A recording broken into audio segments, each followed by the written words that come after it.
നമസ്കാരം, JB ജംഗ്ഷനിലേക്ക് സ്വാഗതം. വളരെ സവിശേഷതയുള്ള ഒരു കലാകാരിയാണ് ഇന്ന് JB ജംഗ്ഷനിൽ നമ്മോടൊപ്പം അതിഥിയായി വരുന്നത്.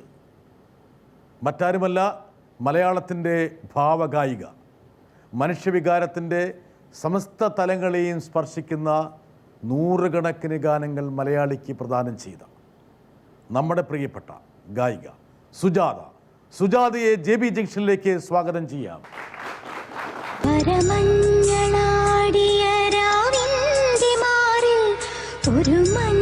തുള്ളി ഉറങ്ങി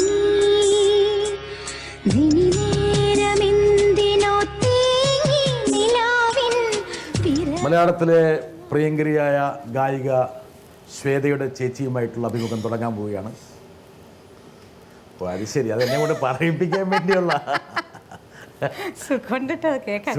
പിന്നെ ശ്വേതയുടെ അമ്മ. ഇതൊക്കെ ഓർക്കുമ്പോൾ ബേബി സുജാത, സുജാത അമ്മ, ഇനി കുറച്ച് കഴിഞ്ഞാൽ സുജാത അമ്മൂമ്മ. അതിന് വെയിറ്റ് ചെയ്തിരിക്കുക ഞാൻ. ആണോ? സമയമൊക്കെ ആയി. ശ്വേതനെ ഓർമ്മിപ്പിച്ചോ? നമുക്ക് പറ്റുമോ? നീ അധികം ഇങ്ങനെ കറങ്ങി നടക്കേണ്ട കാര്യമൊന്നുമില്ല. ഉടനെ ഉണ്ടാവുമെന്ന് വിശ്വസിക്കാം. God bless. ആണോ? Very good. ഞാനും മോഹനും കാത്തിരിക്കുകയാണ് അതിന്, ഒരു എൻഗേജ്മെന്റിന് വേണ്ടിയിട്ട്. ഇപ്പം തന്നെ അമ്മയെ കൊണ്ട് വലിയ ശല്യമായിരിക്കുകയാണെന്ന് ശ്വേത പറയുന്നത്. എന്നാൽ കാരണം വെച്ചാൽ എല്ലാ കാര്യങ്ങളിലും ഇപ്പം അമ്മയുടെ സ്വഭാവത്തിൻ്റെ ഒരു മാറ്റം വന്നു പറഞ്ഞു. അശ്വിൻ വന്നതിന് ശേഷം രണ്ട് മക്കളെ ഇങ്ങനെ എന്താ പറയുക, ഇങ്ങനെ നോക്കി നോക്കി നോക്കി നോക്കി കുറച്ചൊക്കെ മാറിയ സ്വഭാവം. എന്ത് വിധത്തിൽ? നല്ല രീതിയിലാണ്. For the better or for the worse? Better.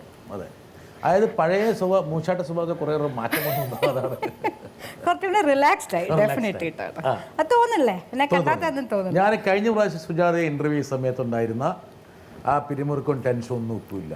ഇപ്പം വരുന്നിടത്ത് വെച്ച് കാണാം. എന്താ പ്രശ്നം? മാത്രമല്ല, അന്ന് പറയാൻ പറ്റാതിരുന്ന പല കാര്യങ്ങളും പറയണമെന്നുള്ളൊരു ഭാവം മുഖത്തിങ്ങനെ പ്രതിഫലിച്ച് കാണുന്നുണ്ട്. അതെ, ചോദിച്ചോളൂ, ഞാൻ പറയും. എല്ലാം ചോദിക്കല്ലേ?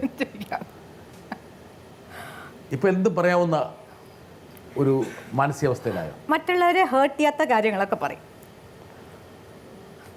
അവിടെയും ഒരു നയതന്ത്ര ചാതുരിയാണുള്ളത് അല്ലേ? സുജാതയെക്കുറിച്ച് സംസാരിക്കുമ്പോൾ ഒരുപക്ഷെ നമ്മുടെ ഗാനഗന്ധർവൻ ദാസേട്ടനെ മാറ്റി നിർത്തിയുള്ളൊരു സംഭാഷണവും സാധ്യമല്ല. അവിഭാജ്യ ഘടകം എന്ന് പറയുമ്പോൾ ഒരുപക്ഷെ സുജാതയെ രൂപപ്പെടുത്തുന്നതിൽ ഏറ്റവും കൂടുതൽ പങ്ക് വഹിച്ചത് ദാസേട്ടൻ്റെ സാന്നിധ്യമാണ്. തീർച്ചയായിട്ടും. ഒരു ചെറിയ വെറ്റിക്കോട്ട് എന്തൊരു ചെറിയൊരു സാധനമൊക്കെ ഇട്ട് ഇങ്ങനെ ദാസേട്ടൻ്റെ വാലായിട്ട് ഇങ്ങനെ നടക്കുന്ന സുജാതയുടെ ചിത്രങ്ങളൊക്കെ ഒരുപാട് ആൾക്കാർ കണ്ടിട്ടുണ്ട്. ദാസൻ പറയും, ദാസൻ്റെ മടി കിടത്തിയിട്ട് പ്രവചിച്ചും ദാസേട്ടന് കാറിൻ്റെ പുറവശത്തിരിക്കുമ്പോൾ എൻ്റെ മടി കിടത്തിയിട്ട് ദാസേട്ടൻ്റെ പാനലിലൂടെ പേൻ എൻ്റെ തലയിലത്തെ പോയിട്ടുണ്ടെന്ന് പറയും. അത് ചുമ്മാ അടിക്കണേ കേട്ടാ. ദാസൻ അത്രയും എന്നെ ഒരു മോളെ പോലെയാണ് കൊണ്ടു നടന്നേക്കണേ. ദാസേട്ടൻ സ്വന്തം മോള് തന്നെയാണ്. വരട്ടെ, നീ ഞാനായിട്ടൊരു തടയുന്നില്ല, വരട്ടെ. ഞാൻ ഗുരുവായൂരൊരു കല്യാണത്തിനാണ് ഈ ബേബി സുജാതയെ കണ്ടുമുട്ടിയത്. എങ്ങനെയാണെന്ന് വെച്ചാൽ, പെട്ടെന്ന് പാടിക്കൊണ്ടിരിക്കുമ്പോൾ ആരോ വന്ന് എന്നോട് പറഞ്ഞു, അവിടെ ആ മുൻപിലിരിക്കുന്ന കുട്ടി നന്നായിട്ട് പാടും. ശരി, വിളിച്ചു. അപ്പോൾ ഒരു ഫ്രോക്ക്, ഒരു സോക്സ്, വളരെ നീറ്റായിട്ടൊക്കെ ഡ്രസ്സ് ചെയ്യും. ഇപ്പോഴും മോശമല്ല. അന്ന് ആ സ്റ്റേജിലേക്ക് കയറാൻ പറ്റാഞ്ഞിട്ട് ഞാൻ രണ്ട് കൈയും പിടിച്ച് പൊക്കിയാണ് അവളെ ഞാൻ സ്റ്റേജിലേക്ക് വരുത്തത്. ഇന്നിപ്പോൾ എനിക്ക് പറ്റില്ല. ആ ഓർമ്മകൾ ഞങ്ങളുടെ, പ്രത്യേകിച്ച് പ്രഭയ്ക്കും എനിക്കും അവൾ മോള് പോലെയാണ്. ഞങ്ങളുടെ ഒരു മോളാണ്. വളരെ കാലം ഞങ്ങൾക്ക് മക്കളില്ലാതിരുന്നപ്പോൾ ഞങ്ങൾ ഇഷ്ടപ്പെട്ടിരുന്ന് എപ്പോഴും ഉൾക്കൊണ്ടിരുന്നത് ഞങ്ങളുടെ മോളെ പോലെയാണ്.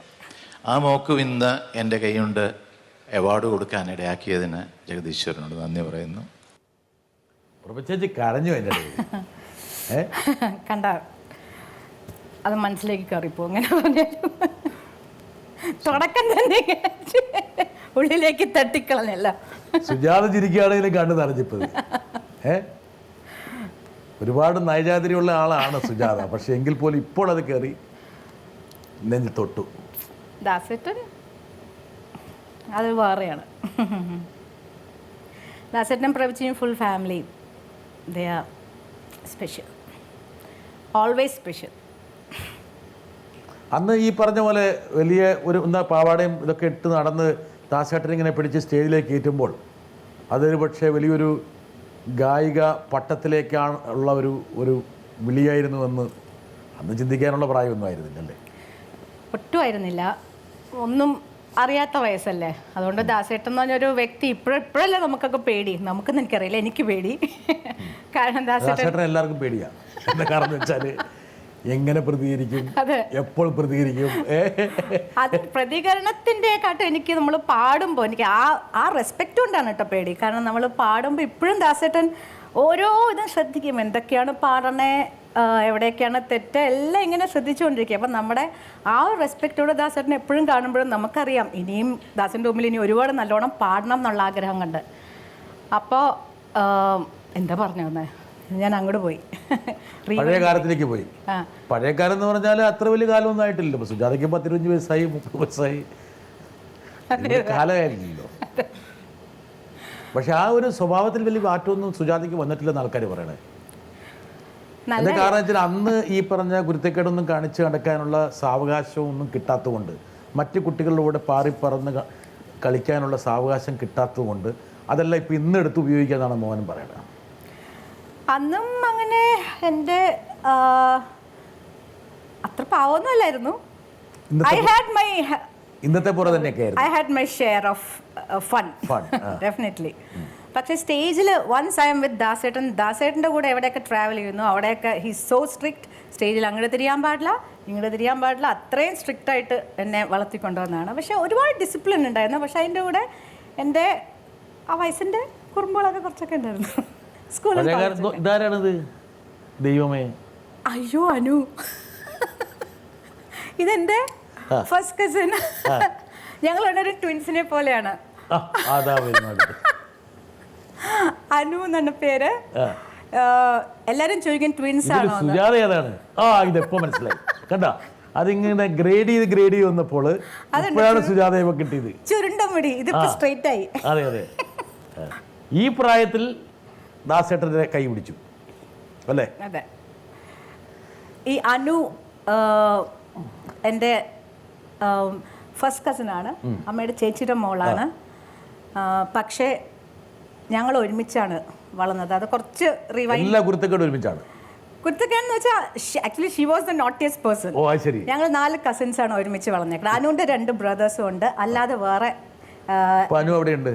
അനു എറണാകുളത്തുണ്ട്. അപ്പൊ അനുവിനോട് പറയണം, യാദൃശ്ചികമായിട്ട് അനുവിനെ കുറിച്ച് സംസാരിക്കണം, നിന്റെ പഴയ കോലമൊക്കെ കണ്ട് ഞങ്ങൾ എന്ന് പറയാം. ഏതായാലും ഈ ഫോട്ടോ എനിക്ക് അയച്ചു തരണം, എൻ്റെ കയ്യിൽ ഇല്ല ഈ പടം. തീർച്ചയായിട്ടും. ഒരു പക്ഷേ ഇതുപോലുള്ള ഒരു ബാല്യം മറ്റ് ഒരു ഗായികമാർക്കും അല്ലെങ്കിൽ ഗായകന്മാർക്കും ഉണ്ടാവില്ല. എന്താ കാരണം വെച്ചാൽ സുജാത, ബേബി സുജാത എന്ന രീതിയിൽ വലിയ ഫേമസ് ആയിരുന്നു.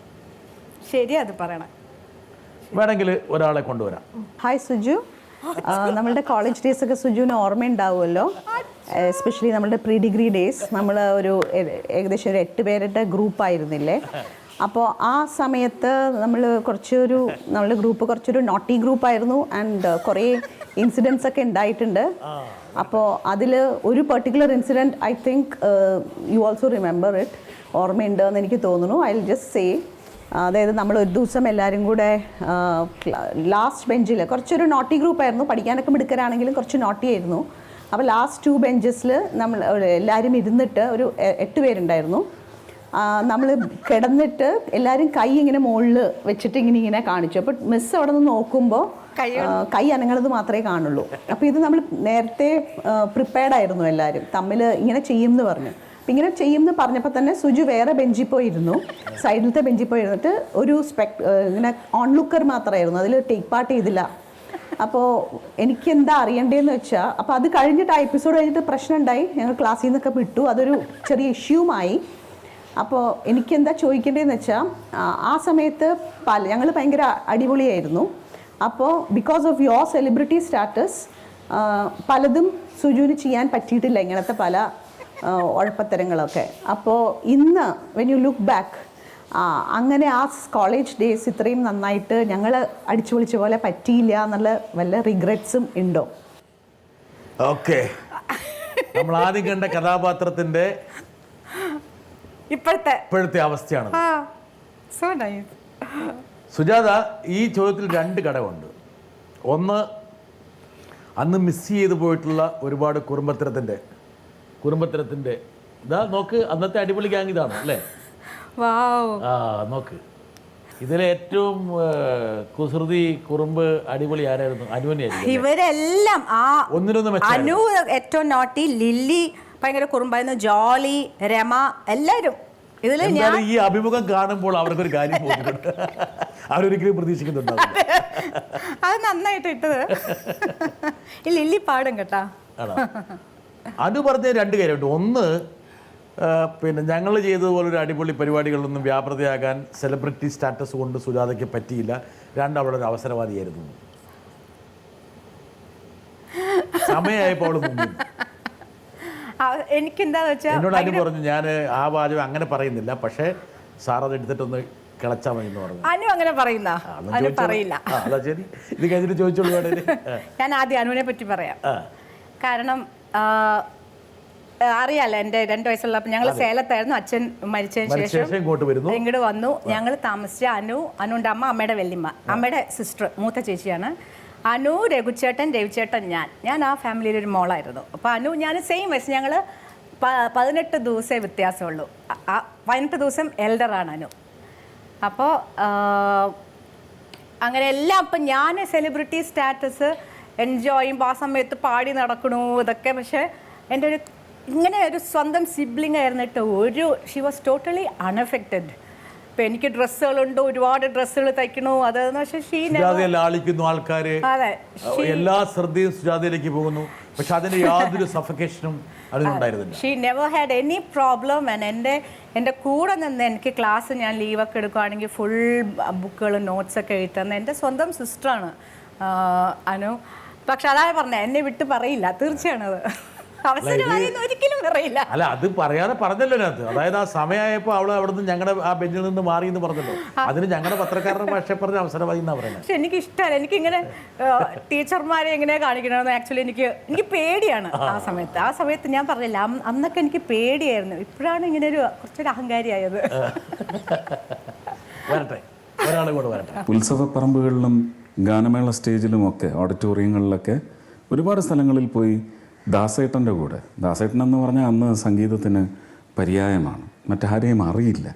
അപ്പോൾ അന്ന് ദാസേട്ടൻ്റെ കൂടെ ഗാനമേള സ്റ്റേജുകളിൽ ഒരു കുട്ടി ഫ്രോക്ക് വിട്ട്, ഒരു പക്ഷേ നമുക്കൊക്കെ വലുതാകുമ്പോൾ കല്യാണം കഴിക്കാൻ പറ്റിയ ഒരു പെണ്ണ് എന്ന നിലയ്ക്ക് ഒരു കുഞ്ഞു പെണ്ണായിട്ടാണ് സുജു സ്റ്റേജുകളിൽ വന്ന് മാസ്മരികത കൊണ്ട് പാടി. ഈ കൊച്ചുകുട്ടി ഇങ്ങനെ ദാസേട്ടൻ എന്ന് പറയുന്ന ഈ മഹാനായ ഗായകൻ്റെ കൂടെ എങ്ങനെ നിൽക്കാൻ കഴിയുന്നു എന്ന് പറയുന്ന അതിശയിപ്പിക്കുന്ന ഒരു ത്രോ ആയിരുന്നു സുജുവിൻ്റേത്. സുജുവിനെ പിന്നെ സിനിമയിൽ വന്നതിന് ശേഷം വളരെ അടുത്തറിയുന്നു, കുടുംബത്തിലേക്ക് പോകുന്നു, മോഹൻ ചേട്ടനുമായിട്ട് ഭയങ്കര അടുപ്പമാകുന്നു. ഒരുപാട് തവണ നല്ല ലഞ്ചൊക്കെ ഡബ്ബിങ്ങിനിടയ്ക്കൊക്കെ ചെന്ന് നല്ല ഊണൊക്കെ തന്നിട്ടുണ്ട്, നല്ല മീൻകറിയൊക്കെ ഉണ്ടാക്കി തന്നിട്ടുണ്ട്.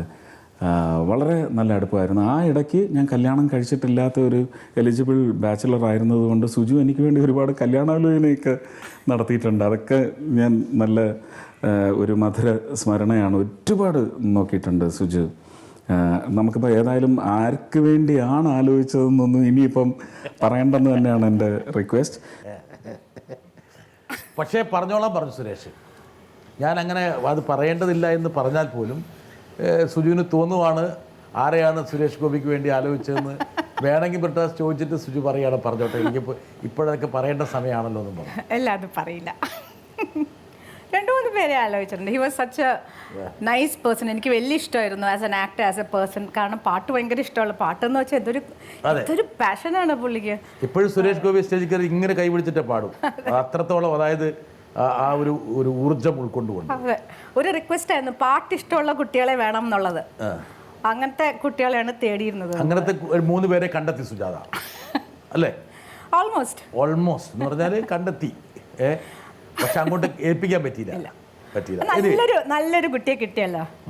എന്തായാലും അത് കഴിഞ്ഞു, കാലഘട്ടം കഴിഞ്ഞു. സുജാതയുടെ ജീവിതത്തിൽ പലപ്പോഴും അവസരം കിട്ടായ്മയാണ് ഒരു അവസരമായി മാറിയത്.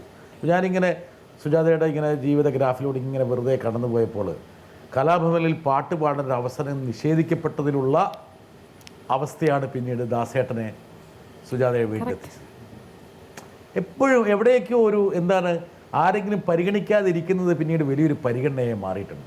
അന്ന് കലാഭവനിലെ സംഗീത മത്സരത്തിൽ സുജാത അവിടെ മെമ്പറായതുകൊണ്ടാണോ എൻ്റെ കുടുംബം? അതെ അതെ, ഞാൻ കലാഭവൻ ബാലഗാനമേളയിൽ പാടിയിരുന്നു, അവിടുത്തെ മെമ്പറായിരുന്നു, കലാഭവൻ മെമ്പർ. അതുകൊണ്ട് മത്സരത്തിൽ പങ്കെടുക്കാൻ പാടില്ല എന്ന് പറഞ്ഞു. പാടാൻ കയറിയപ്പോൾ അവർ പറഞ്ഞു ഒരു ഇങ്ങനെ അലൗഡ് അല്ല പാടുന്ന മെമ്പേഴ്സ് എന്ന് പറഞ്ഞ് സ്റ്റേജിൽ നിന്ന് ഇറങ്ങേണ്ടി വന്നു. ദാസേട്ടൻ ജഡ്ജായിരുന്നു അന്ന്. അപ്പോൾ അവിടെ ഒരു സീൻ ഉണ്ടാക്കി. ഓഫ് കോഴ്സ് ഞാൻ കരഞ്ഞു വിളിച്ചു.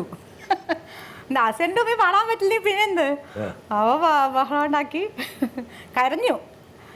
അപ്പോൾ പിന്നെ ദാസേട്ടൻ അങ്ങനെ പെൺകുട്ടിയുടെ കണ്ണുനീരിൽ ദാസേട്ടൻ വീണു അവിടെ. ആ വീഴ്ചയാണ് ദാസേട്ടനെ സുജാതയുടെ വീട്ടിലെത്തിച്ചത്. അതെ, എം എൽ ചേട്ടൻ ദാസേട്ടൻ്റെ ഗിറ്റാർ വായിച്ചിരുന്ന ദാസൻ്റെ വലിയ ഫ്രണ്ട് എം എൽ ചേട്ടനാണ്. എം എൽ ചേട്ടൻ, റെക്സ് ചേട്ടൻ എന്ന് പറഞ്ഞാൽ ML ഐസക്സ്, റെക്സ് ഐസക്, അവർ രണ്ടുപേരാണ് ഞങ്ങളുടെ കലാഭവനിലെ ഞങ്ങളുടെ ഗുരുക്കന്മാർ. റെക്സ് ഐസക് എന്ന് പറഞ്ഞാൽ വലിയ വയലിനിസ്റ്റാണ്, ML ഐസക് ഗിറ്റാറിസ്റ്റാണ്. അപ്പോൾ എം എൽ ചേട്ടൻ ഒരു ദിവസം ദാസൻ്റെ ഫ്ലൈറ്റ് മിസ് ചെയ്തു എവിടെയോ പോകുമ്പോൾ. അപ്പോൾ എയർപോർട്ടിൽ നിന്ന് അവരെ തിരിച്ച് ഹോട്ടലിൽ പോകുന്ന വഴി എം എൽ ചേട്ടൻ വീട്ടിൽ കൊണ്ടുവന്നു. അങ്ങനെ പാട്ട് കേൾപ്പിച്ചു. കലാഭവൻ വലിയൊരു വഴിത്തിരിവുണ്ടാക്കി ജീവിതത്തിൽ അല്ലേ? അതെ, ഇദ്ദേഹത്തിന് അറിയുന്നു നോക്കാം. ഹായ് സുജുവിനെ ഞാൻ റെക്കോർഡിങ്ങിനും ഷൂട്ടിങ്ങിനൊക്കെ ഇടയ്ക്കൊക്കെ കാണുന്നതുകൊണ്ട് അധികം മിസ് ചെയ്യുന്നില്ല. ഞാൻ ഇപ്പോൾ പറയാനാഗ്രഹിക്കുന്ന ഞങ്ങളുടെ ആദ്യത്തെ കലാഭവൻ്റെ ബാലഗാനമേള ഓർക്കസ്ട്ര, അതിൽ സുജാത വന്നിട്ടൊരു ഡയലോഗുണ്ട്. അതായത് ഉണ്ണിക്കിടാങ്ങൾ പിഴച്ചു കാൽവയ്ക്കലും കണ്ണിന് കൗതുകമുണ്ടാം പിതാക്കൾക്ക് എന്ന ഒരു ഇൻട്രഡക്ഷനോടുകൂടിയായിരുന്നു അന്നത്തെ ബാലഗാനമേള സ്റ്റാർട്ട് ചെയ്തിരുന്നത്. അതിൻ്റെ ഇൻട്രഡക്ഷൻ പറഞ്ഞിരുന്നത് സുജാതയാണ്. അതിപ്പോൾ പ്രേക്ഷകർക്ക് വേണ്ടിയിട്ട് സുജു ഒന്നുകൂടി അതൊക്കെ ഒന്ന് റിപ്പീറ്റ് ചെയ്യുകയാണെങ്കിൽ വളരെ നന്നായിരുന്നു. ബാലഗാനമേളയുടെ ഉദ്ഘാടനം സുജാതയുടെ ഈ രണ്ടുപേരും കൊണ്ടായിരുന്നു. പാട്ട് പ്ലസ് കോമ്പയറിംഗ്. അപ്പൊ ആദ്യം ഒരു ഫാദർ ആബേൽ ഒരു പേപ്പറൊക്കെ തന്നിട്ടുണ്ട്, അത് മുഴുവൻ കാണാതെ പഠിച്ച് പറയുന്നു. അവസാനം അതിൻ്റെ ഇടയിലുള്ളതാണിത്.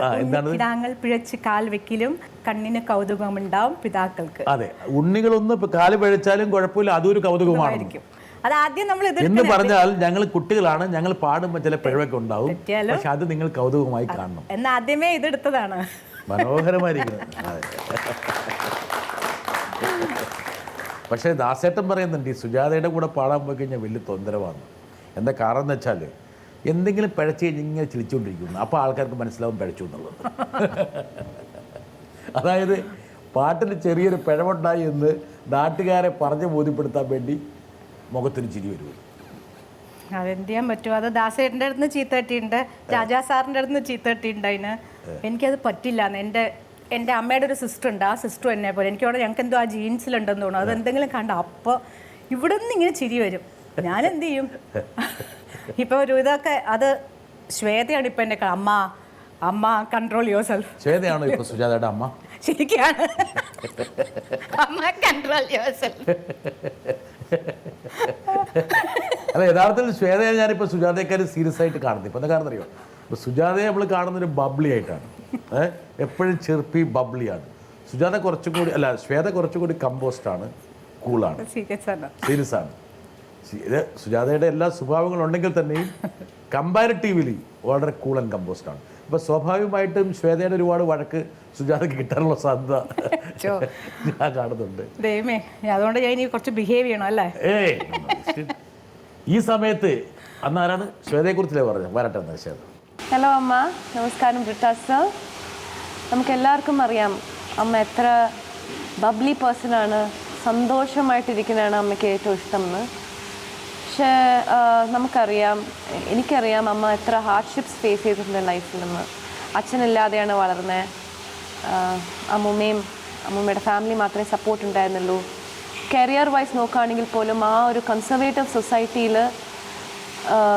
ഒരു സിംഗിങ് എന്ന് പറഞ്ഞെടുക്കുന്നത് ആ കാലത്ത് അത്രയും ഈസി ആയിരുന്നില്ല. പക്ഷെ അതും അമ്മ മറികടന്ന് വന്നു. കരിയർ വൈസ് നോക്കുകയാണെങ്കിൽ ഒരുപാട് ഹാർഡ്ഷിപ്സ് ഉണ്ടായിരുന്നു. പോളിറ്റിക്സ് ഉണ്ടായിരുന്നു. പക്ഷെ ഇതൊന്നും അമ്മേനെ അത്രയും എഫക്റ്റ് ചെയ്യാൻ അമ്മ സമ്മതിച്ചിട്ടില്ല. എല്ലാത്തിനും അമ്മയ്ക്കൊരു പോസിറ്റീവ് അപ്രോച്ച് ഉണ്ട്. അതായത് എന്ത് ഹാർഡ്ഷിപ്പ് ആണെങ്കിലും അതിൻ്റെ പോസിറ്റീവ്സ് എടുത്തിട്ട് അത് അമ്മേനെ ബെറ്റർ ആക്കാനുള്ള ഒരു അപ്രോച്ചാണ് അമ്മ എപ്പോഴും എടുക്കുന്നത്. അത് എവിടെ നിന്നാണ് അമ്മ പഠിച്ചത്? And how do you work it around to strengthen yourself more? ഈ വിദ്യയൊക്കെ മാൾക്ക് പറഞ്ഞു കൊടുത്തിട്ടില്ലേ?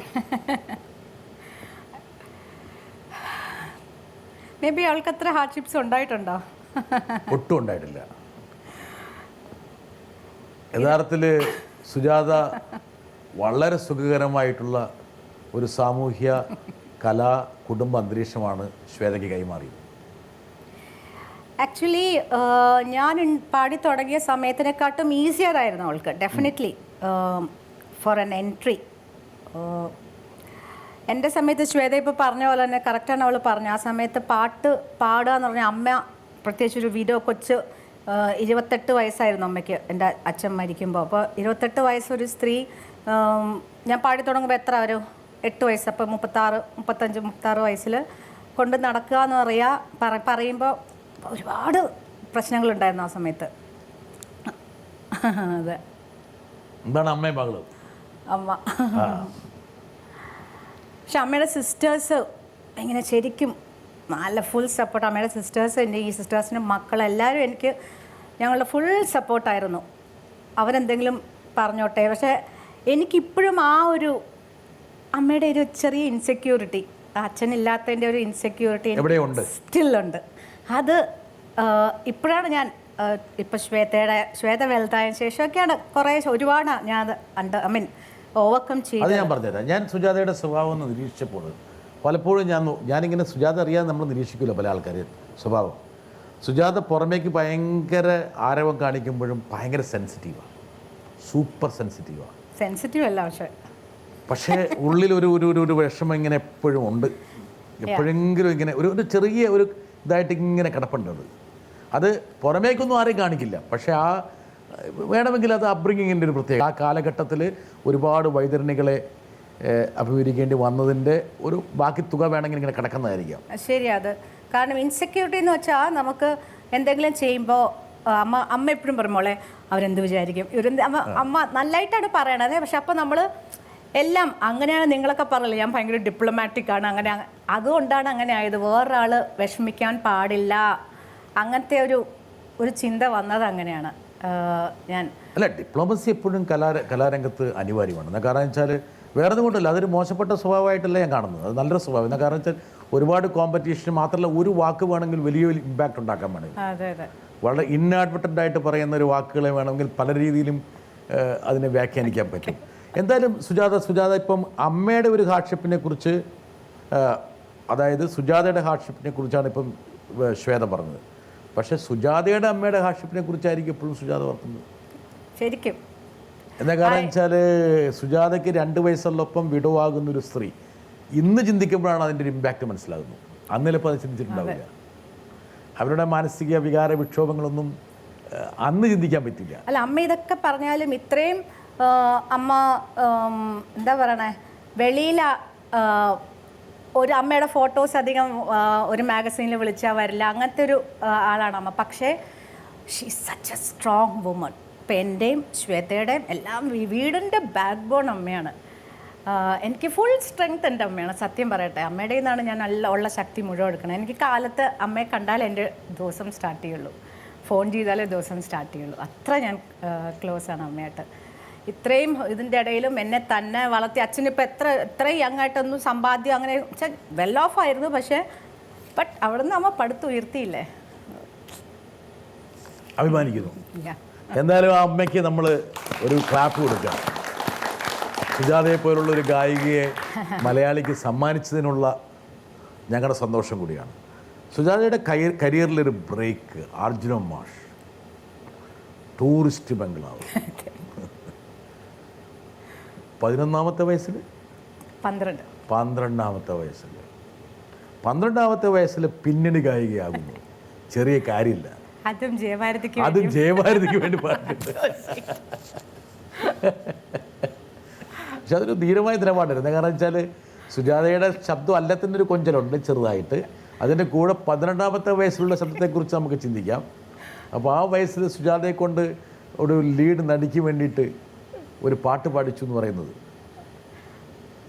നമുക്ക് ആ പാട്ടിലേക്കൊന്ന് പോയാലോ സുജാത? ഓ ഷ്യൂർ. ഓൾറൈറ്റ്, ഓക്കെ, നമുക്ക് തുടങ്ങാം.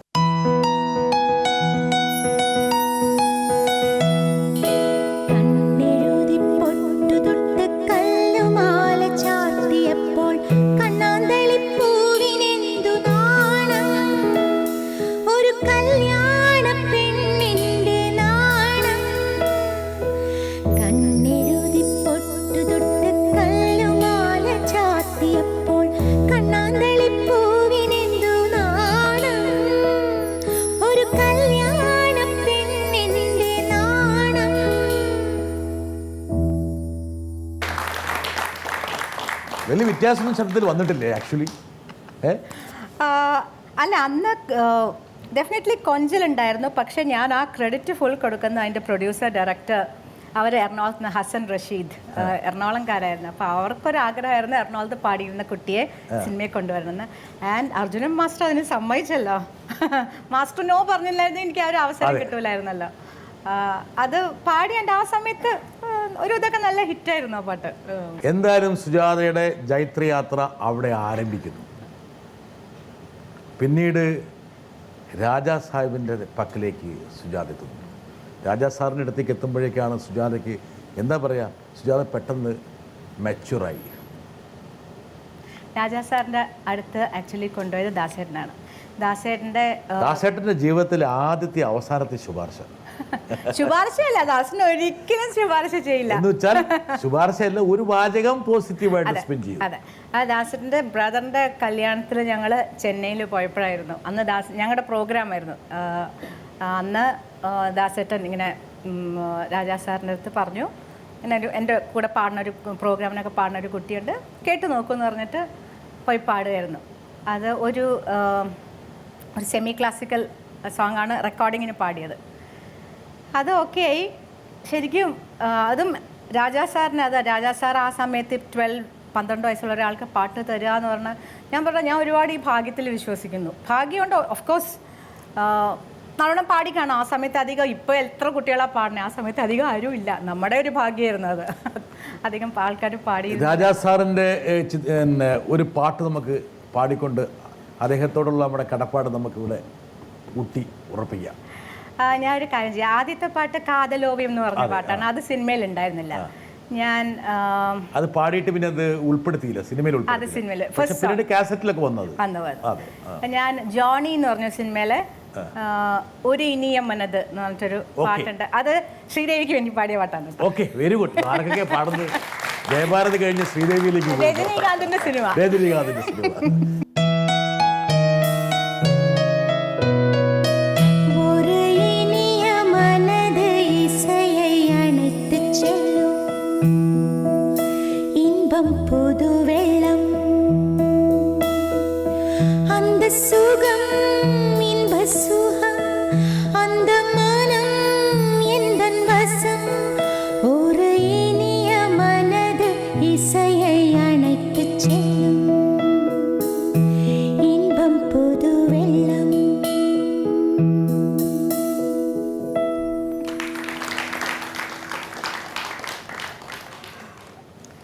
തമിഴിന് സുജാതയുടെ കരിയറിൽ സവിശേഷമായിട്ടൊരു സാന്നിധ്യമുണ്ട് അല്ലേ?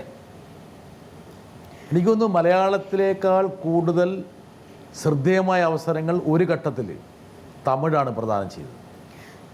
ഈ ഒരു ഇപ്പോൾ ഈ രാജാ സാറിൻ്റെ ഒക്കെ പാടിയതിന് ശേഷം ആക്ച്വലി കുറച്ച് നാൾ പാട്ടുകൾ ഉണ്ടായിരുന്നില്ല. ഞാനിവിടെ പഠിക്കുകയായിരുന്നു. പാട്ടുകൾ വരുമ്പോൾ പോകാൻ പറ്റിയിരുന്നു. ഈ പാട്ട് പാടി എത്രാമത്തെ വയസ്സിലാണ് പാടിയത്? ഇതും ആ സമയത്തൊക്കെ 12-13. അത് കഴിഞ്ഞ് ടോട്ടലി അധികം പാടിയിരുന്നില്ല. രാജാ സാറിൻ്റെ പിന്നെ ഒരു 2-3 പാട്ട് പാടി. പിന്നെ ആക്ച്വലി അധികം പാടിയിരുന്നില്ല. പിന്നെ റഹ്മാൻ്റെ റോജയിലാണ് കമ്മിങ് ബാക്ക് തമിഴിലേക്ക്. നമുക്കതിലേക്ക് വരാം. അതിനിടയ്ക്ക് വലിയൊരു ഈ പഠനം അങ്ങോട്ട് പൂർത്തിയായോ പൂർത്തിയാകുന്നതിന് മുമ്പ് വേറൊരു നാഴികക്കല്ല് വന്നു. 981 വലിയൊരു സംഭവം നടന്നു.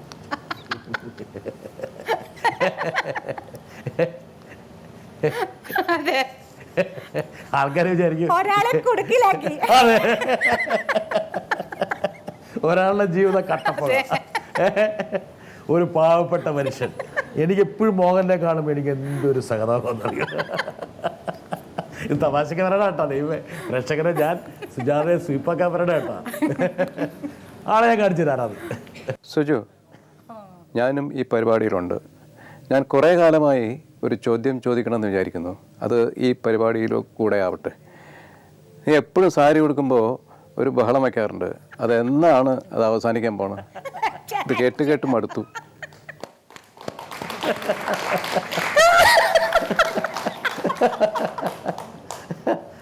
നല്ല ചോദ്യം.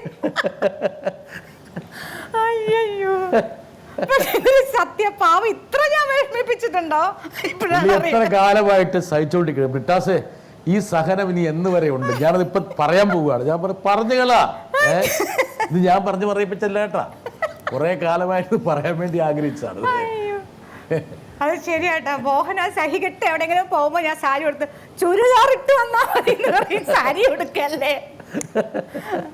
സാരി കൊടുക്കാൻ പോയാൽ ഒരു മണിക്കൂർ പോവോ? അതെ, അത് ഇവിടെ ശരിയല്ല, അവിടെ പിടിച്ചതാ ഇവിടെ പിടിച്ചതാ. പക്ഷെ അതിന് വേണ്ടി എന്താ, നമ്മൾ റിയാലിറ്റി ഷോസിൽ ജഡ്ജായി വന്നു ദിവസം 4 സാരി വെച്ച് കൊടുക്കേണ്ടി വരും. അതൊരു പണിഷ്മെന്റ് തന്ന പോലെ. 981 സുജാത വിവാഹം എന്നുള്ളത് ഞാൻ പറഞ്ഞില്ല, സുജാത ഒരു പ്രത്യേക കാരണം കൊണ്ട് നഷ്ടപ്പെട്ടു പോയി എന്ന് നമ്മൾ ചിന്തിക്കുമ്പോൾ ആ കാരണം തന്നെ സുജാതയെ വീണ്ടും സഹായിക്കാനെത്തും. വിവാഹം, പിന്നീട് ശ്വേത പിറക്കുന്നു. അങ്ങനെ ഒരു 4-5 വർഷക്കാലം സുജാത ഔട്ടാവും. നോക്കാം, ഞാൻ പറഞ്ഞാണെന്ന് പറഞ്ഞിട്ട് എൻ്റെ മുകളിൽ കയറണ്ട, ഇത് വരട്ടവരാണ്. ചേച്ചി പാടിയിട്ടുള്ള പാട്ടുകളിൽ എനിക്ക് വളരെ ഇഷ്ടമുള്ള പാട്ടുകൾ കണ്ടു കണ്ടു കൊതി കൊണ്ടു നിന്ന കുയിലേ, ആ പാട്ട്. പിന്നെ വരമഞ്ഞളാടിയ രാവിൻ്റെ മാറിൽ, ഈ ഗാനം. പിന്നെ അതുകൂടാതെ നേற்று ഇല്ലാத മാറ്റം என்றது, കാറ്റ് എൻ കാതിലേതോ சொன்னது, ഇതുതാൻ കാതൽ என்பதா. ഇതൊക്കെ എനിക്ക് വളരെ വളരെ ഇഷ്ടമുള്ള പാട്ടുകളാണ്. എന്തായാലും എനിക്ക് ചേച്ചിയോട് ഒരു ചോദ്യം ചോദിക്കാനുള്ളത് ഇതാണ്. ഞാൻ ചോദിച്ചോട്ടെ, ഇത്രയധികം സൂപ്പർ ഹിറ്റുകൾ പാടിയിട്ടുള്ള ചേച്ചി ഇടയ്ക്കെപ്പോഴോ കുറച്ച് നാൾ ഈ ഫീൽഡിൽ നിന്ന് വിട്ടുനിന്ന പോലെ തോന്നി. അങ്ങനെ മനഃപൂർവ്വം വിട്ടുനിന്നതാണോ? എന്താണ് അതിൻ്റെ കാരണം? വിവാഹം, അതുപോലെ തന്നെ ഒരു കുഞ്ഞിൻ്റെ ജനനം. അങ്ങനെ ഞാൻ കണക്കൂട്ടി നോക്കുമ്പോൾ ഏറെക്കുറെ ഒരു 5 വർഷക്കാലം അല്ലേ, 5 years. പക്ഷെ ഒരു സിംഗർക്ക് ഭയങ്കര ചലഞ്ചിങ് പീരീഡിൽ 5 വർഷക്കാലം വിട്ടു നിൽക്കുക എന്ന് പറഞ്ഞാൽ ഫീൽഡ് ഔട്ടാണ്. സുജാത അങ്ങോട്ട് ആകെ വിഷമിച്ചിട്ടുണ്ടാവും. ഇത് വിവാഹമാണല്ലേ. അനു അവിടെ ഉണ്ടോ? മോഹന്റെ അച്ഛനാണ് നടുക്കുന്നത്. അങ്ങനെ 5 വർഷക്കാലം ഈ ഫോട്ടോ നിമിത്തം മാറി നിന്നു. സാധാരണ ആര് മാറി നിന്നാലും പ്രത്യേകിച്ച് 5 വർഷക്കാലം. അപ്പം അതിന് അപവാദമൊക്കെ ആയിട്ട് വേണമെങ്കിൽ ഇപ്പോൾ മഞ്ജു വാര്യരുടെ പേരൊക്കെ പറയാൻ വേണമെങ്കിൽ. പക്ഷേ മഞ്ജു വാര്യരെ പോലെ അഭിനയത്തിൻ്റെ രംഗമല്ല. അല്ല, മഞ്ജു ഇങ്ങനെ എന്താ പറയണേ, ഏറ്റവും കത്തി നിൽക്കുന്ന സമയത്താണ് മാറിപ്പോയത് അല്ലേ. ഞാനങ്ങനെ സിനിമയിൽ ഭയങ്കര പ്രോമിനൻ്റ് ആയിട്ട് നിൽക്കുന്ന സമയമായിരുന്നില്ല ഞാൻ നിർത്തിയത്. അതെ, ബഡ്ഡിങ് ആയിരുന്നു ആക്ച്വലി. അത് എമർജ് ചെയ്യുന്ന സമയത്താണ് പോയത്. അപ്പം മഞ്ജുവിൻ്റെ ഒരു എന്താ പറയേണ്ട ഒരു ഗ്യാപ്പ് അവിടെ പ്രേക്ഷകരുടെ മനസ്സിലുണ്ടായിരുന്നു. അപ്പം അവർ തിരിച്ചു വരാൻ വേണ്ടിയുള്ള ഏർജ് ഉണ്ടാവും. പക്ഷേ സുജാതയ്ക്ക് അതില്ല. സുജാത വീണ്ടും മുമ്പോട്ട് പ്രയാണം ചെയ്യേണ്ടതായിരുന്നു, അവിടെ വെച്ചൊക്കെ നിർത്തി. ചിലപ്പോൾ മറ്റുള്ള ആൾക്കാരൊക്കെ തിളങ്ങി വരുന്ന സമയത്ത് സുജാത എപ്പോഴെങ്കിലും ശ്വേതയ്ക്ക് ഒരു എന്താ പറയുക, ഒരു 2 വരി പാടിക്കൊടുക്കുന്ന സമയത്താണെങ്കിൽ പോലും ഇടനെഞ്ചിലൊരു ചെറിയ വിങ്ങലുണ്ടായില്ലായിരുന്നു. Actually that was my choice കേട്ടോ. എനിക്ക് എന്താണെന്ന് വെച്ചാൽ ഒരു 2 അബോർഷൻ ഉണ്ടായി. അപ്പോൾ കുട്ടികളുണ്ടാവില്ല. ആസ് നമ്മുടെ സൊസൈറ്റി അറിയില്ല, പാടി നടക്കുകയാണ്, അവർക്ക് കുട്ടികളൊന്നും അങ്ങനത്തെ ആ സമയത്തായപ്പോൾ എനിക്ക് എങ്ങനെ ചെറിയ വാശി പോലെ ഇനിയും പാട്ടൊന്നും സൈഡിൽ വയ്ക്കാം, ഒരു വീട് കൊച്ചു വാവയ്ക്കായിട്ട് മതി ഇനി പാട്ട് എന്നൊക്കെ ആ ഒരു ആഗ്രഹത്തിലാണ് പാട്ട് പതുക്കെ ഷോസൊക്കെ നിർത്തി. ശ്വേതയുടെ എനിക്ക് ഫുൾ 10 മാസം ബെഡ് റെസ്റ്റ് ആയിരുന്നു എനിക്ക്. 9ാം മാസം ആക്ച്വലി ശ്വേത 1 മാസം പ്രിമച്വറാണ്. ഞാൻ ഒരു ഷോ ചെന്നൈയിൽ 8 മാസവും ബെഡ് റെസ്റ്റ് ആയിരുന്നു. പ്രസവിക്കുന്നതിന് 2 ദിവസം മുമ്പേ ഒരു ഷോ ദാസേട്ടൻ, ജാനകിയമ്മ, സുശീലമ്മ, ജയൻചേട്ടൻ എല്ലാം ഉള്ളൊരു ഷോ ചെന്നൈയിലുണ്ടായിരുന്നു. അത് കേൾക്കാൻ പോയി, നല്ല ഫുൾ വയറിൽ. അതിൻ്റെ അടുത്ത ദിവസം കൊച്ചുവേളി വന്നു. ആ ഗാനമേളയുടെ ഒരു എന്താ പറയാ അനുരണന്നൊക്കെ പറയാവുന്നത്. അപ്പോൾ ആ ഒരു മോള് വേണം, മോളോ മോനോ വേണമെന്നൊരു ആഗ്രഹം. മോൻ വേണമെന്നും പറഞ്ഞിട്ടില്ല ആദ്യം വാശി പിടിച്ചോണ്ടിരുന്നു. അങ്ങനെയാണല്ലോ ഞാൻ കേട്ടുള്ളത്. മോൻ എനിക്ക് ലവായിട്ട് ആ കുട്ടികളെ, അയ്യോ ഈ നമ്മൾ ജഡ്ജിങ്ങിന് പോകുമ്പോൾ എല്ലാ പേരൻസിന് ചെറിയ ഒരു പരാതിയുണ്ട്, ആൺകുട്ടികളാണ് പാടിയെങ്കിൽ സുജാത കുറച്ച് മാർക്ക് കൂടുതൽ കൊടുക്കും. അതൊക്കെ ഞാൻ കേട്ടിട്ടുണ്ട്. ആൺപിള്ളേർക്ക് കൂടുതൽ മാർക്ക് ഇട്ട് കൊടുക്കുന്നത്. എനിക്ക് ആൺകുട്ടികൾ എന്ന് വെച്ചാൽ ഭയങ്കര ക്രേസാ. പക്ഷെ എനിക്കിപ്പോ ഒരു മോനെ കിട്ടിയ. എന്തായാലും ശ്വേതയുടെ ഭർത്താവ് അശ്വിനെ കിട്ടിക്കൂടിയിട്ട് ആ ഒരു വിടവങ്കം നികത്തി. എന്തായാലും 5 വർഷക്കാലം സുജാത മാറി നിൽക്കുന്നു. ആ 5 വർഷക്കാലത്ത് മലയാളത്തിലും തമിഴിലൊക്കെ ഒരുപാട് ഗായികമാർ രംഗത്തേക്ക് വരുന്നു. പിന്നീട് ഈ രംഗത്തേക്ക് തിരിച്ചു വരാൻ പറ്റുമെന്ന് വല്ലതും ചിന്തിച്ചോ? ആക്ച്വലി എനിക്ക് തോന്നിയിരുന്നില്ല വരാൻ പറ്റുമെന്ന്. പക്ഷേ എനിക്ക് ആഗ്രഹം ഉണ്ടായിരുന്നു. മോഹനുമായിട്ട് കലഹിച്ചോ? കാരണം ഞാൻ എടുത്ത ചോയ്സ് അല്ലേ, മോഹന് ഞാൻ പാടണം എന്നാണ്. മോഹൻ എപ്പോഴും പറയാം ഞാൻ കല്യാണം കഴിച്ച തന്നെ താൻ പാട്ടുകാരി ആയതുകൊണ്ടാണ്. ഇനി അതില്ലെങ്കിൽ നിന്നെ ഡൈവോഴ്സ് ചെയ്തു പറഞ്ഞു. അങ്ങനെ പറയാൻ വന്നു നിന്നോട് പറഞ്ഞു, പക്ഷെ ഞാൻ പറഞ്ഞില്ല എന്ന് പറഞ്ഞു. ഒരുപക്ഷെ ഇനിയും പാടാതിരുന്നാൽ വേണമെങ്കിൽ മോഹൻ അത് പറഞ്ഞേനെ. അത്ര പാട്ടിനോട് അത്ര പാഷനാണ്. അപ്പോൾ ആക്ച്വലി തിരിച്ച് കൊണ്ടുവരാൻ ഒരു പ്രധാന കാരണം പ്രിയദർശനാണ്. എപ്പോഴും പറഞ്ഞാൽ ഞങ്ങൾ അപ്പം കൊണ്ടുവരും ഒരാളെ. എൻ്റെ സിനിമാ ജീവിതത്തിലൊരു കൊച്ചനുജത്തിയാണ് സുജു. എപ്പോഴും ഒരു അനിയത്തിയായിട്ട് ഞാൻ എൻ്റെ സ്വന്തം അനിയത്തിയെ പോലെയാണ് ഞാൻ സുജുവിനെ കണ്ടിരിക്കുന്നത്. കോളേജിൽ പഠിക്കുന്ന കാലത്ത് 5 രൂപ കൊടുത്ത് സെനറ്റ് ഹാളിൽ ഫ്രോക്ക് ഇട്ടൊരു കൊച്ചുകുട്ടി ദാസേട്ടൻ്റെ കൂടെ പാടുന്നത് ഞാൻ കണ്ടിട്ടുണ്ട്. She was very famous at that time. എന്താ പറയുക, ആ സമയത്ത് ഒരു അത്ഭുതമായിരുന്നു സുജു എന്ന പാട്ടുകാരി. പിന്നീട് ഞാൻ മദ്രാശി വന്ന ശേഷം ഒരു ഡയറക്ടറായ കാലത്ത് ഞാൻ ആലോചിച്ചു എവിടെ പോയി സുജാത എന്ന പാട്ടുകാരിന്ന്. അങ്ങനെ മോഹനും സുജുവിൻ്റെ ഹസ്ബൻഡായ മോഹനുമായിട്ടൊരു ഫ്രണ്ട്ഷിപ്പിൻ്റെ ഒക്കെ അടുത്ത് പഴകിയ സമയത്ത് സുജുവിനെ വീണ്ടും കണ്ടുമുട്ടാനിടയായി. അതങ്ങനെ സുജുവിനെ കണ്ടപ്പോൾ ഞാൻ ചോദിച്ചു എന്തുകൊണ്ട് പാടുന്നില്ല എന്ന് പറഞ്ഞപ്പോൾ മോള് ജനിച്ച ശേഷം ഞാൻ പാടിയിട്ടില്ല ഏട്ടാ, എനിക്കെന്തോ ഒരു ധൈര്യക്കുറവെന്ന് തോന്നി. അപ്പോൾ എനിക്ക് അങ്ങനെ ഞാനൊരു ഭാഗ്യമായിട്ടാണ് കൺസിഡർ ചെയ്യുന്നത്. ഞാൻ സുജുവിനോട് പറഞ്ഞു എൻ്റെ പടത്തിൽ പാടണം എന്ന് പറഞ്ഞു. ആളിന് ആദ്യത്തിരി മടിയൊക്കെ ആയിരുന്നെങ്കിലും പാടിക്കഴിഞ്ഞപ്പോൾ കുറച്ചുകൂടെ ധൈര്യമായി. പിന്നെ വീണ്ടും കൂടുതൽ ധൈര്യമായി. അങ്ങനെ വീണ്ടും മിടുക്കിയായ ആ പാട്ടുകാരി മലയാള സിനിമയ്ക്ക് കിട്ടി. സത്യം പറഞ്ഞാൽ എനിക്ക് ഭയങ്കര സന്തോഷമുള്ള കാര്യമാണ്. അങ്ങനെ ഉള്ള ഇത്രയും മലയാള സിനിമയുടെ ചരിത്രത്തിൽ കണ്ട ഏറ്റവും നല്ല ഗായികകളിൽ ഒരാളായ സുജുവിന് രണ്ടാമത് ഒരു സംഗീത ജീവിതം ഉണ്ടാവാൻ ഞാൻ കാരണക്കാരനായി എന്നുള്ളൊരു ഭാഗ്യം എനിക്കുണ്ട്. And I am so proud of it. Thank you പ്രിയട്ട. ഇവിടെയാണ് സുജുവിനെ ഈ ഭാഗ്യം ഇങ്ങനെ തുടച്ചുകൊണ്ടിരിക്കുന്നത്. എവിടെ എന്തെങ്കിലും മിസ്സായാൽ ആ മിസ്സാകുന്നത് വലിയൊരു പരിഗണനയ്ക്ക് വേണ്ടിയുള്ള നിമിത്തമായി മാറും.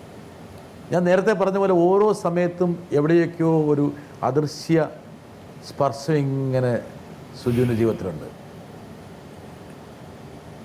പ്രിയൻ്റെ ഈ ഒരു ടച്ചില്ലായിരുന്നെങ്കിൽ ഒരുപക്ഷെ സുജുവിനെ പലരും മറന്നുപോയേനെ, വിസ്മൃതിയിലേക്ക് പയ്യെ പോയേനെ. തീർച്ചയായിട്ടും ആ 5 വർഷം ഒരുപക്ഷെ ഒരു 6 or 7 വർഷമായിരുന്നെങ്കിൽ അതങ്ങ് മരവിപ്പിക്കപ്പെട്ടു പോയേനെ. നഷ്ടപ്പെട്ടിരുന്ന ധൈര്യം പരിപൂർണമായി പോവുകയും പിന്നെ നോ പറഞ്ഞേനെ. ശരിയാണ്, എവിടെയൊക്കെയോ ആരൊക്കെയോ സുഹൃതം ചെയ്തിട്ടുണ്ട് സുജാത. ശരിയാണ്. ഇവിടെ അതാണ് നമുക്ക് പാടണം എന്ന് തലയിൽ വിധിയായിട്ട് വിട്ടിട്ടുണ്ടെങ്കിൽ അതിന് കറക്റ്റ് ദൂതന്മാർ ഓരോ സ്ഥലത്ത് ദൈവം അയച്ചിട്ടുണ്ടാവും, അവർ നമ്മളെ പാടിക്കും. ഏഞ്ചൽസ്, എൻ്റെ ഒരു ഏഞ്ചലാണ് പ്രിയേട്ടൻ. പ്രിയൻ ആദ്യം വിളിച്ചത് മറ്റേ കടത്തനാമ്പാടിയിലേക്ക് വിളിച്ചല്ലേ? അമ്പാടിയല്ല, നാളെ അന്തി മയങ്ങുമ്പോൾ, അതാണ് ആദ്യം പാടിയ പാട്ട്, രാഘവ മാസ്റ്ററിൻ്റെ. അന്ന് ഞാൻ ഞാൻ മറക്കില്ല. ശരിക്കും ശ്രീകുട്ടൻ പറയാം, പക്ഷെ അത് ശ്രീകുട്ടൻ എക്സാജറേറ്റ് ചെയ്യണം, എൻ്റെ കയ്യിൽ നിന്നൊക്കെ ഇങ്ങനെ വേറെ പൊലിച്ചു പേടിച്ചിട്ട്. ഉള്ള കയ്യിൽ? അതെ, ഉള്ള കയ്യിൽ ഇങ്ങനെ വലിക്കും. അല്ല, ശ്രീകുട്ടൻ നമ്മുടെയൊക്കെ സുഹൃത്തായത് കൊണ്ട് തന്നെ സംസാരിക്കുമ്പോൾ നല്ല ഭാവുകത്വം വെച്ചിട്ട് സംസാരിക്കുന്നുണ്ട്. അതെ, പക്ഷെ അത് അദ്ദേഹം പറഞ്ഞതിൻ്റെ സ്പിരിറ്റ് എന്ന് വെച്ചാൽ അത്രത്തോളം ടെൻഷൻ ആയിരുന്നതാണ്. അത്ര ശരിക്കും പേടിച്ച്, അത് ശരിക്കും ഒരു 5 വർഷം കഴിഞ്ഞ് മൈക്കിൻ്റെ മുമ്പിൽ വരിക എന്നുള്ളത്, അയ്യോ ഭയങ്കര. അത് കഴിഞ്ഞ് പിന്നെ പ്രിയേട്ടൻ്റെ എല്ലാ സിനിമയിലും he use to give songs, നല്ല പാട്ടുകൾ തന്ന്. പിന്നീട് പ്രിയന്റെ അടുത്ത ചിത്രം, ഏറ്റവും ഹിറ്റായ ചിത്രം ദൂരക്കിഴക്ക് ദിക്കിൻ മാണിക്യ ചെമ്പഴക്ക, അത് ശരിക്കും അങ്ങോട്ട് പുഷ് ചെയ്ത് ഇട്ടു എന്നെ ഫീൽഡിലേക്ക്.